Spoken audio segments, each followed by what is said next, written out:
ఈరోజు మనం పిల్లల్లో తరచుగా వచ్చే జలుబు దగ్గుల గురించి మాట్లాడుకుందాం. ముఖ్యంగా వీటి కారణాలు ఏంటి, మనం డాక్టర్ దగ్గరికి ఎప్పుడు తీసుకువెళ్ళాలి, ఎప్పుడు ఎలర్జీస్ గురించి అనుకోవాలి, ఎప్పుడు యాంటీబయాటిక్స్ వాడాలి, అలాంటి విషయాల గురించి మాట్లాడుకుందాం. నమస్కారం అండి. నేను doctor Srinivas Jakka, consultant in paediatrics and pulmonology and allergy. ఈ తరచుగా జలుబు దగ్గు అనేది చాలా సాధారణంగా మనం పిల్లల్లో చూసే విషయం. పరిశోధనలో తేలింది ఏంటంటే చిన్న పిల్లల్లో సంవత్సరానికి 6 నుంచి 8 సార్లు ఈ ఫ్రీక్వెంట్గా జలుబు దగ్గులు వచ్చే అవకాశం ఉంటుంది. ఈ సాధారణంగా మనం పిల్లల్లో చూసే జలుబు దగ్గులు మనం వైరల్ ఇన్ఫెక్షన్స్ వల్ల చూస్తూ ఉంటాం. ఈ వైరల్ ఇన్ఫెక్షన్స్ అనేది వాళ్ళకి ఉదాహరణకి వాళ్ళకి నర్సరీ కానీ, డే స్కూల్ కానీ, స్కూల్ కానీ వెళ్ళే పిల్లల్లో మిగతా పిల్లల నుంచి వచ్చే అవకాశం ఉంటుంది. అట్లాగే కేవలం ఇంట్లో ఉండే పిల్లలకి వాళ్ళకి స్కూల్కి వెళ్ళే బ్రదర్స్ అండ్ సిస్టర్స్ నుంచి వీళ్ళకి వచ్చే అవకాశం ఉంటుంది. అట్లాగే ఇంట్లో పెద్దవాళ్ళ నుంచి ఇట్లా ఒకరికి స్టార్ట్ అయితే ఇంట్లో మిగతా వాళ్ళందరికీ కూడా చాలా ఈజీగా స్ప్రెడ్ అవుతూ ఉంటాయి ఈ viral infections. So commonest cause ఈ వైరల్ ఇన్ఫెక్షన్స్. ఈ వైరల్ ఇన్ఫెక్షన్స్ కాకుండా నెక్స్ట్ కామన్ కాజ్ ఎలర్జీస్. అయితే పేరెంట్స్ అడుగుతూ ఉంటారు, మా బాబుకి వచ్చే జలుబు దగ్గు ఇన్ఫెక్షనా ఎలర్జీనా ఎట్లా మనం తెలుసుకోవాలని అడుగుతూ ఉంటారు. అయితే సాధారణంగా ఫీవర్ జ్వరం ఉంటే అది ఇన్ఫెక్షన్ అని మనం చెప్పవచ్చు. అట్లాగే ఈ వైరల్ ఇన్ఫెక్షన్స్లో ఈ జలుబు దగ్గు సాధారణంగా 5 నుంచి 7 రోజుల్లో మనకి సిమ్టమ్స్ తగ్గిపోతాయి.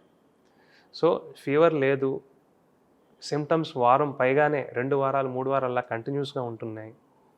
అట్లాగే జలుబు దగ్గుతో పాటు ఈ తుమ్ములు లేదా కళ్ళు ముక్కు దురదలు ఇచ్చింగ్ ఎట్లాంటివి ఉంటే మనం ఎలర్జీ అని చెప్పుకోవచ్చు.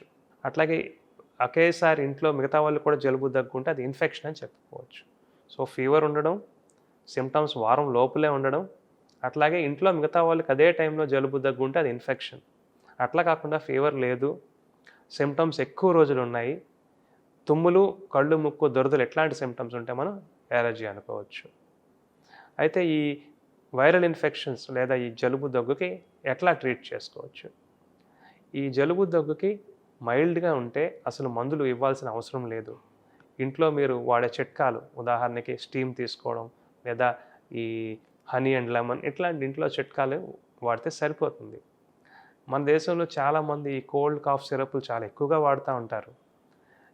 నేను చెప్పేది ఏంటంటే ఈ సిమ్టమ్స్ సివియర్గా ఉంటేనే, ఉదాహరణకి శ్వాస తీసుకోవడంలో ఇబ్బంది ఉన్నా, నిద్రపోవడంలో ఇబ్బంది ఉన్నా, ఇట్లాంటి సిమ్టమ్స్ ఉంటేనే మాత్రమే మనం ఈ కోల్డ్ కాఫ్ సిరప్స్ వాడాల్సి ఉంటుంది. అయితే ఈ జలుబు దగ్గు ఉన్నప్పుడు డాక్టర్ దగ్గరికి ఎప్పుడు తీసుకెళ్ళాలి అనేది కామన్గా వచ్చే క్వశ్చన్.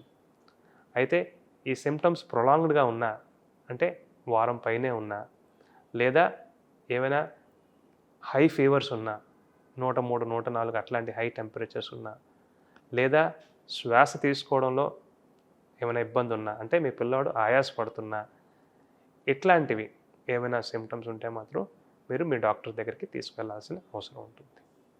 అయితే ఈ జలుబు దగ్గు నివారించడం ఎలా అంటే, కామన్గా ఇప్పుడు మనం ఏదైతే మనం ఈ హ్యాండ్ హైజీన్ అని మనము ఈ కరోనా సమయంలో పాటిస్తున్నామో, ఇట్లాంటి హైజీనిక్ మెథడ్స్ మనం పాటించడం వల్ల భవిష్యత్తులో కూడా మనం వచ్చే ఈ వైరల్ ఇన్ఫెక్షన్స్ మనం అరికట్టగలుగుతాం.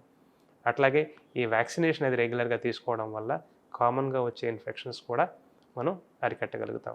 అట్లాగే మీ పిల్లలకి జలుబు దగ్గు ఉన్నప్పుడు స్కూల్కి పంపించకపోవడం వల్ల మిగతా పిల్లలకు కూడా ఈ ఇన్ఫెక్షన్ స్ప్రెడ్ చేయకుండా మనం ప్రివెంట్ చేయగలుగుతాం. Thank you.